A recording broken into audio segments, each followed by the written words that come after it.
अस्सलाम वालेकुम मेरे प्यारे बच्चों, और आप कैसे हैं। उम्मीद करता हूँ कि आप खैरियत से हैं। आज मैं आपको अफर्मेटिव सेंटेंस और नेगेटिव सेंटेंस और फर्स्ट इंट्रोगेटिव सेंटेंस के बारे में बताऊंगा। मैं उसके रूल के बारे में बताऊंगा और कैसे ट्रांसलेशन किया जाता है सेंटेंस का, मैं वो बताऊंगा। ठीक है, तो मैं आज जनरली वे में बताऊंगा अफर्मेटिव, नेगेटिव, इंट्रोगेटिव सेंटेंस में क्या फर्क होता है। इन सब में मैं उसको जनरली तौर से बताऊंगा।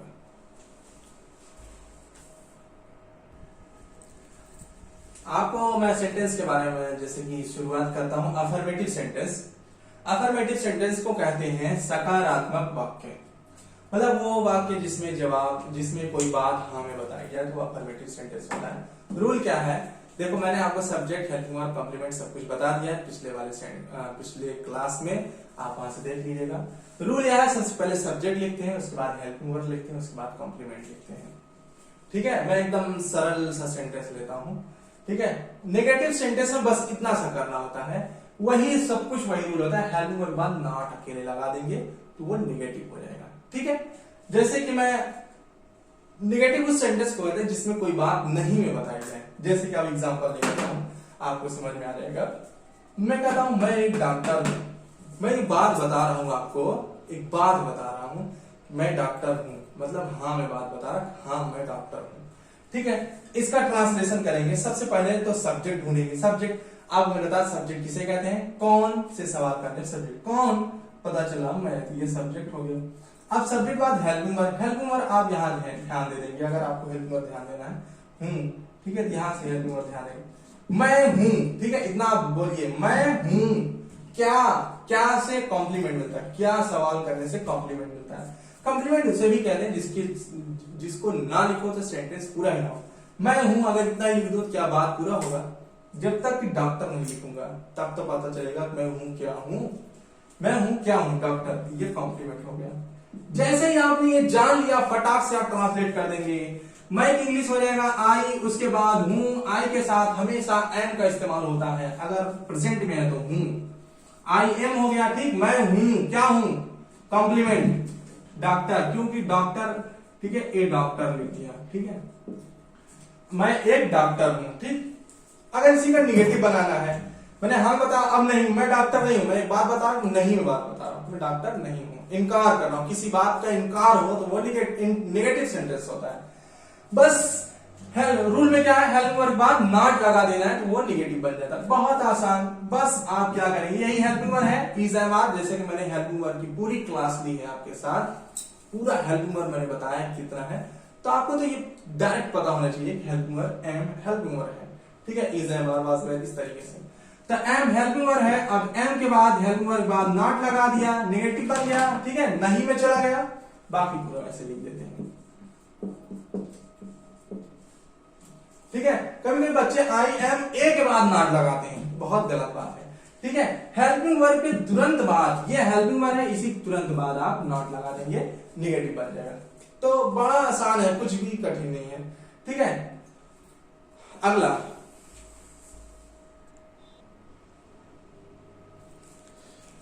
अब जैसा कि आपके सामने है फर्स्ट इंट्रोगेटिव, इसका होता है ये एक सवाल वाला वाक्य है, प्रश्नवाचक वाक्य। इस वाक्य का जवाब हाँ या नहीं देने से पूरा हो जाता है। आपको मैंने पहले भी बता दिया था सेंटेंस के एक्सप्लेनेशन में कि फर्स्ट इंट्रोगेटिव वो होता है जिसका जवाब सिर्फ हाँ नहीं देने से पूरा हो जाए, वो फर्स्ट इंट्रोगेटिव। रूल क्या है, बस इतना सा फर्क है, वही जो हेल्पिंग वर्ब था अफर्मेटिव सेंटेंस के रूल में, उसी हेल्पिंग वर्ब उठा पहले लिख दो, बस इतना सा फर्क है। उसी हेल्पिंग वर्ब को सबसे पहले लिख दो तो वो फर्स्ट इंट्रोगेटिव, हेल्पिंग वर्ब फिर सब्जेक्ट फिर कॉम्प्लीमेंट, फर्स्ट इंट्रोगेटिव बन जाएगा। मान लो अगर नॉट भी शामिल करना है तब कहां शामिल करेंगे, नॉट को कहां लगाएंगे, सब्जेक्ट के बाद लगाएंगे। कहां लगाएंगे, सब्जेक्ट के बाद। मैंने एग्जांपल ले लिया, जैसे कि एग्जांपल ग्राटा कि क्या वह डॉक्टर है। अब इसका जवाब क्या बताएंगे, सिर्फ कह देंगे हाँ या फिर नहीं, है तो हाँ, नहीं तो नहीं। ठीक, इसका मतलब ये फर्स्ट इंट्रोगेटिव सेंटेंस है। बस इसमें हमने क्या करेंगे, सबसे पहले हेल्पिंग वर्ब लगा देंगे। क्या वह डॉक्टर है, क्या की इंग्लिश हम नहीं लिखेंगे, इसमें क्या लिखेंगे, हेल्पिंग वर्ब। अगर आपको ये ट्रांसलेट करना हो वह डॉक्टर है, सिंपली तौर से मैं अगर आपको ये ट्रांसलेट करना हो वह डॉक्टर है, ठीक है, तो वह सबसे पहले सब्जेक्ट कौन कहेंगे, वह हो जाएगा ही, सब्जेक्ट हो गया, वह सब्जेक्ट हो गया। अब तुरंत हेल्पिंग वर्ब है तो ही के साथ हेल्पिंग वर्ब इज आ जाएगा, सब्जेक्ट हेल्पिंग वर्ब फिर ए डॉक्टर, ठीक है, ही इज अ डॉक्टर, ठीक है, वह एक डॉक्टर है। आप ये ट्रांसलेट कर लिए, ही इज अ डॉक्टर।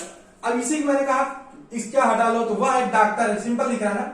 अब क्या लगा दिया तो हो गया फर्स्ट इंट्रोगेटिव, क्या लगाने से फर्स्ट इंट्रोगेटिव हो गया। तो आप कुछ भी नहीं करना, इस जो ट्रांसलेशन ही इज डॉक्टर के इसी इज को पहले लिख दो, इस पहले लिख देंगे तो इज ही अ डॉक्टर हो जाएगा।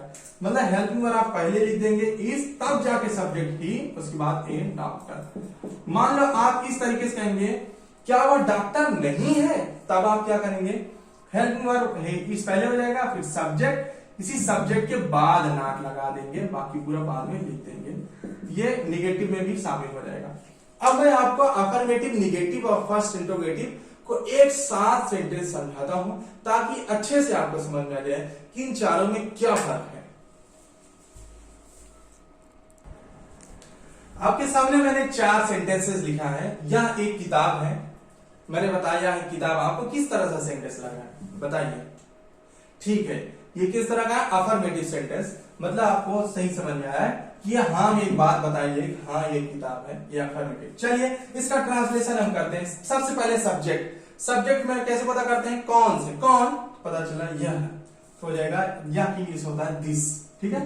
तुरंत हेल्पिंग वर्ब यह है, यहां पहुंच जाएंगे, है की इंग्लिश में अगर सिंपली तौर से लेते हैं इज आता है, दिस के साथ इज आता है, ठीक है। दिस इज हो गया हेल्पिंग वर्ब। अब उसको यह है, ठीक है, पहले सब्जेक्ट और हेल्पिंग वर्ब, उसके बाद कंप्लीट पूछे यह है क्या है, किताब, पता चला किताब तो ए बुक हो गया, लिखी है, ठीक है। गिनने वाली अगर चीजें तो वहां ए है लगाते हैं, अगर गिनने वाली चीजें नहीं होती तो वहां ए नहीं लगाते। मान लो यह पानी है तो वहां वाटर के पहले ए नहीं लगाते, ठीक है। ये गिनने वाली चीजों पहले ए लगता है, ठीक है। तो दिस इज अ बुक, यह एक किताब है, सब्जेक्ट हो गया, फिर हेल्पिंग वर्ब हो गया, फिर बात कॉम्प्लीमेंट। अगर कह दूं यह किताब नहीं है तो आपको क्या बदलाव करना पड़ेगा, ये आपको कंपैरिजन के थ्रू बता रहा हूं। तो कह दूंगा दिस, ट्रांसलेट करते रहिए मुझसे पहले, दिस, उसके बाद इज, उसके बाद नॉट, उसके बाद ए बुक। आपने सिर्फ क्या किया, हेल्पिंग वर्ब के बाद नॉट लगा दिया और नेगेटिव पहुंच गया, this is not a book, ठीक है। अब इस तरीके से रिहर्सल करेंगे। अगला,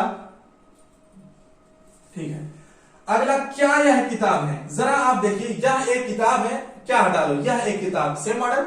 चलिए क्या हटा लो, यह एक किताब को ट्रांसलेट करो, दिस इज, दिस छोटे, दिस इज अ बुक, ठीक है। यह, इसको क्या हटाओ, यह किताब है, this is a book, this is a book, ठीक है, यह किताब है। मैंने क्या लगा दिया, तो अब फर्स्ट इंट्रोगेटिव होगा कि नहीं, क्या ये सवाल होगा कि नहीं, क्या किताब है। अब मैं क्या बात बता रहा हूं कि सवाल कर रहा हूं, क्या ये किताब है, सवाल कर रहा हूं, ठीक है, पूछ रहा हूं। जवाब हाँ या नहीं में होगा, इसका मतलब फर्स्ट इंट्रोगेटिव। क्या करेंगे, है क्या की इंग्लिश नहीं लिखेंगे, व्हाट लिख देंगे, बस इसी को उठाओ यहां सेट कर दो, हो गया, इज दिस अ बुक, क्या है किताब है, हो गया, ठीक है, बहुत आसान, ठीक है। फिर से इसी लिख दो, इज दिस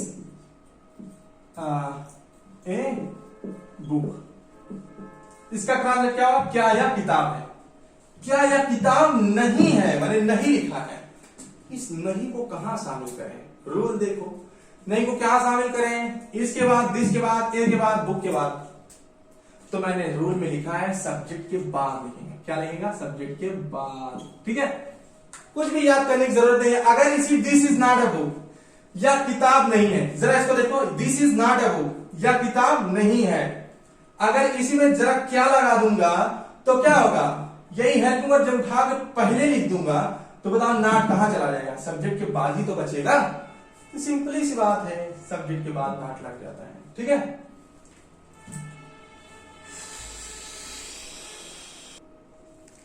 अब आपके सामने लिखा है तुम अच्छे हो, पहले सब्जेक्ट कौन, पता चला तुम, यू।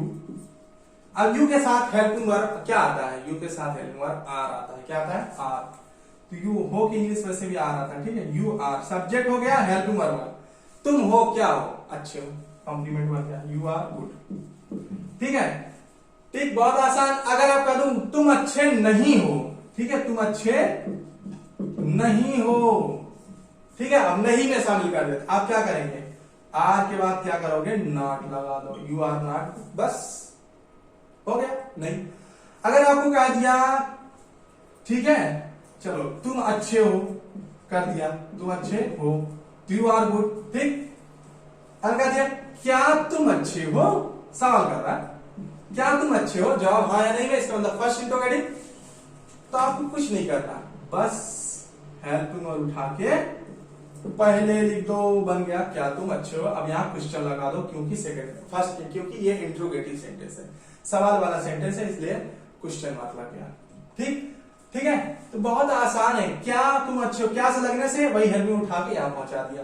ठीक है, एक और समझ लो, तुम अच्छे नहीं हो, तुम अच्छे नहीं हो, तो मैंने क्या था, यू आर, क्या बनाए थे, you are not good, too you are not good, ठीक, तुम अच्छे नहीं हो, आगे नेगेटिव हो गया, इसे क्वेश्चन मार्क नहीं लगाएंगे। ठीक, अगर मैंने कहा था क्या तुम अच्छे नहीं हो, तो क्या करोगे, क्या तुम अच्छे नहीं हो, क्या लगा दिया ना, क्या व्हाट इंग्लिश लिखेंगे क्या, नहीं, क्योंकि फर्स्ट इंटरोगेटिव में व्हाट क्वेश्चन वर्ड की इंग्लिश नहीं लिखते हैं, बल्कि हेल्प में उठा के पहले कर लो, ये हेल्प में यहाँ है ना, इसी को उठा के यहाँ कर लो, आर यू नॉट गुड।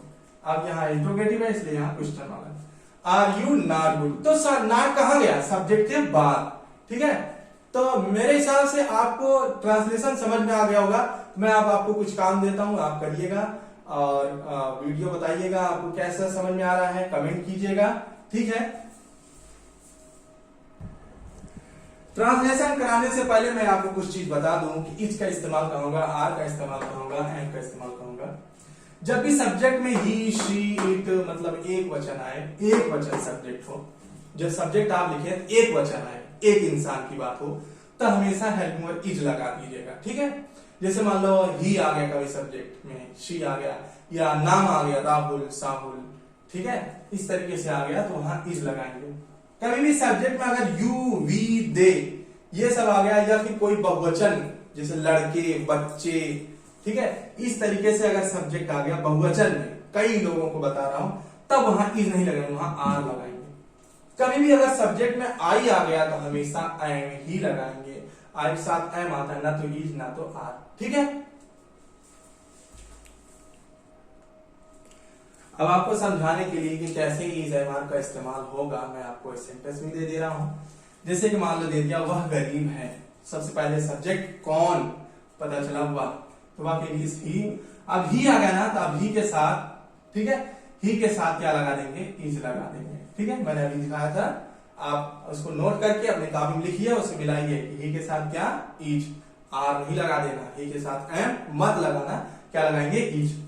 तुम गरीब हो तो यू, तुम, वह था, वह की जगह तुम है तो यू लिख दिया, अब यू के साथ क्या, यू के साथ इज आएगा, नहीं आर आएगा। ठीक है, मैं गरीब हूं तो आई आ गया, तो आई के साथ क्या आ जाएगा, एम आ जाएगा।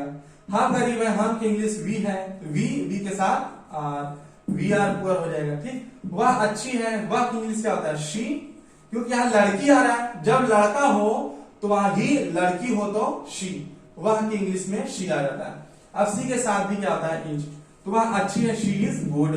ठीक है, वे गरीब है, वे की इंग्लिश क्या होता है, दे, वे की इंग्लिश क्या होता है, दे। आपको अगर मीनिंग ना आता हो तो आप यहां से मीनिंग भी जान लेंगे, वे। ठीक है, अब दे के साथ क्या आ जाएगा, आर, तो दे आर पुअर, वे गरीब हैं।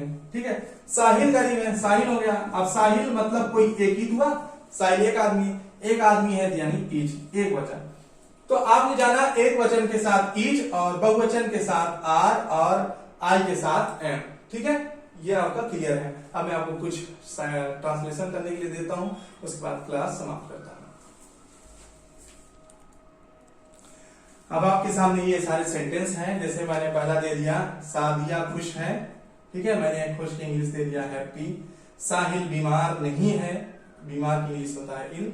हम भारतीय हैं, भारतीय की इंग्लिश इंडियन लिख दिया है। वे शरारती बच्चे हैं, शरारती की इंग्लिश दिया है नाटी, और बच्चे यानी चिल्ड्रेन। ठीक है, मीनिंग की कोई दिक्कत ना हो। नाजिया मेहनती है, मतलब मेहनती लड़की है, मेहनती की इंग्लिश लेबोरियस। ये ट्रांसलेट आप हमको करके दिखाइएगा। मैंने बस 5 ही सेंटेंस दिया ताकि आपको आराम से आप कर लें। उठाइए पेन और कॉपी और कीजिए ट्रांसलेशन।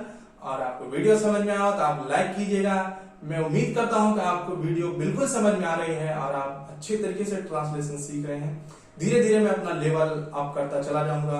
और मैं कह दे रहा हूं, आप शुरू में ही प्रिपेयर हो जाइए कॉपी और पेन लेकर, क्योंकि सिर्फ वीडियो देखने से आपको नहीं आएगा। आप कॉपी और पेन और माइंड को कीजिए दुरुस्त और सेंटेंस को करिए, क्योंकि जब तक आप प्रैक्टिस नहीं करते हैं तब तक आप परफेक्ट नहीं होते हैं। इसीलिए कहा गया प्रैक्टिस मैक्स मैन परफेक्ट। तो आप परफेक्ट होइए। और इसी के साथ मैं अपनी क्लास समाप्त करता हूँ। अस्सलाम वालेकुम, थैंक यू सो मच।